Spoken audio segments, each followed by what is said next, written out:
What if the exercises that feel the least exciting are actually the ones your body needs most? Because there are 4 specific holds and 1 recovery tool that directly reverse the structural damage years of sitting, poor posture, and compensatory movement patterns have done to your entire body. And the one most people skip isn't even an exercise, but it might be the most important piece of the entire routine. But if you ignore the hold that forces your glutes to actually turn back on after years of being shut off, none of the other work will stick. So what makes these moves different from the exercises everyone gravitates toward? And why does standing still under tension build more stability than moving ever could? Let's start with the hold that wakes up the most underactive muscle in your entire body. Your glutes are supposed to be the powerhouse of your lower body. They stabilize your pelvis, support your lower back, and generate force for almost every movement you make. But years of sitting have trained them to do absolutely nothing. When you sit for hours every day, your hip flexors stay shortened and your butt muscles stay stretched and inactive. Over time, your body forgets how to use them. That's called glute amnesia, and it's one of the main reasons people deal with chronic lower back pain. The glute bridge isometric hold fixes this by forcing your glutes to fire and hold tension in their strongest position. You lie on your back with your knees bent and feet flat on the floor, hip width apart. Press through your heels and lift your hips up until your body forms a straight line from your knees to your shoulders. Now hold that position. Most people think they're squeezing, but they're not. If you want to know if your glutes are actually working, place your hands on your butt while you're in the bridge position. You should feel them rock hard under your hands. If they feel soft, you're compensating with your hamstrings and lower back. Think about pulling your heels toward your body without actually moving them. That mental cue forces your glutes to engage. Hold this position for 30 to 45 seconds. Do 3 sets with about 60 seconds of rest between each one. By the way, I'll be sharing a tool later in this routine that isn't even an exercise, but it's one of the most effective ways to undo structural tension that's been built up for years. For now though, let's get into the second exercise. If you've ever felt like your lower back is doing all the work during squats, deadlifts, or even just standing up from a chair, this exercise is the fix. The 90-90 hip lift retrains your body to use your hamstrings and glutes to extend your hips instead of relying on your lower back to compensate. You lie on your back with your feet elevated on a wall, so your hips and knees are both at 90-degree angles. Your arms rest at your sides. From this position, press your heels into the wall and lift your hips up toward the ceiling. At the top, your body should form a straight line from your knees to your shoulders,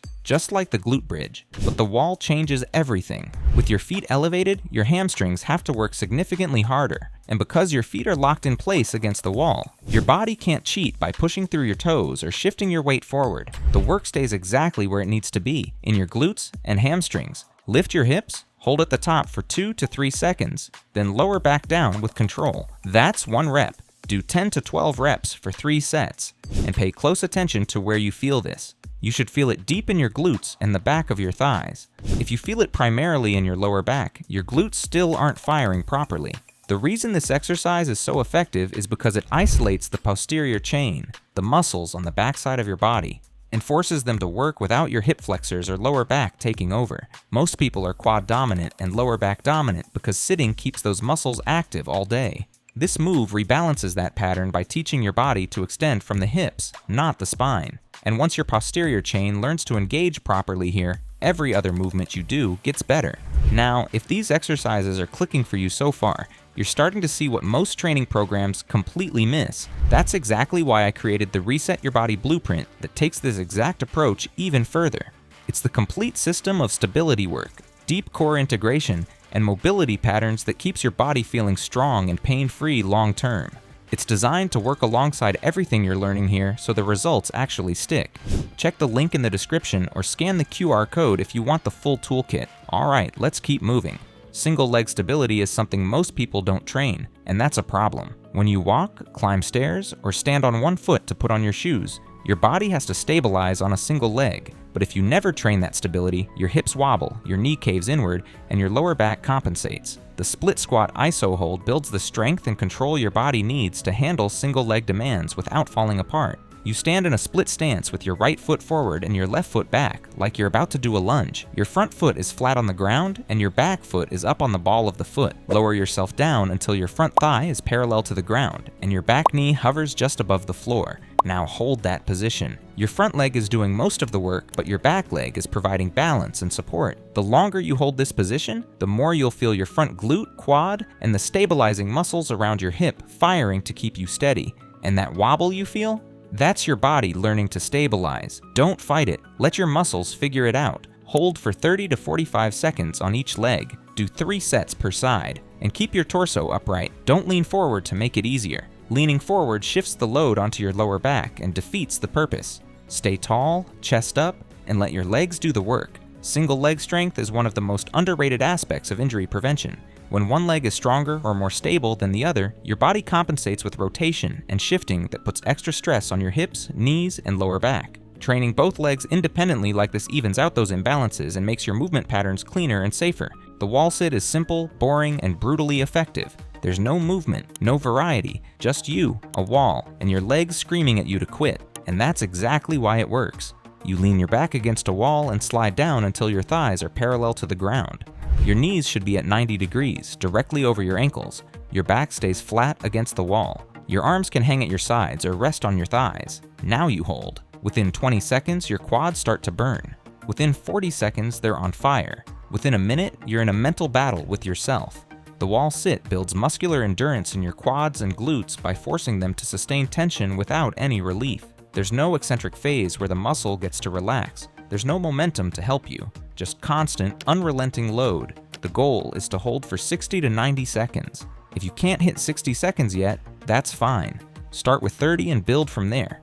Do 3 sets with 90 seconds of rest between each one, and don't let your hips start to slide up the wall when it gets hard. The moment you do that, you're giving your muscles a break and losing the training effect. What makes the wall sit different from the split squat or the glute bridge is the sheer endurance component. Those other holds challenge stability and activation. The wall sit challenges your ability to tolerate discomfort and keep your muscles under tension when everything in your body is telling you to stop. That mental conditioning is just as important as the physical adaptation. Learning to push through that burn translates to every other area of your training and your life.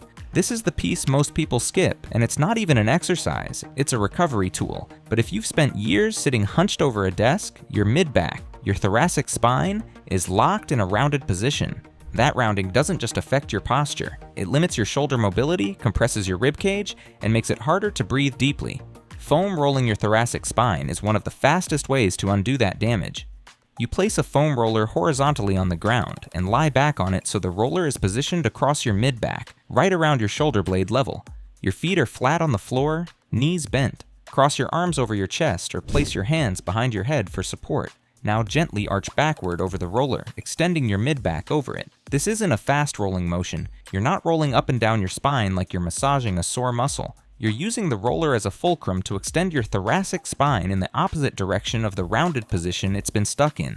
Hold the extended position for a few seconds, then relax. Move the roller up or down, an inch, and repeat. Spend about 2 to 3 minutes working through your entire mid-back. What you're doing is restoring extension to a part of your spine that's supposed to move but has been locked in flexion for years. When your thoracic spine can't extend, your lower back compensates by overextending, which leads to pain and instability. Your shoulders compensate by rounding forward, which limits your overhead range of motion and causes impingement. Fixing your mid-back fixes problems everywhere else, and the foam roller does something that stretching alone can't do.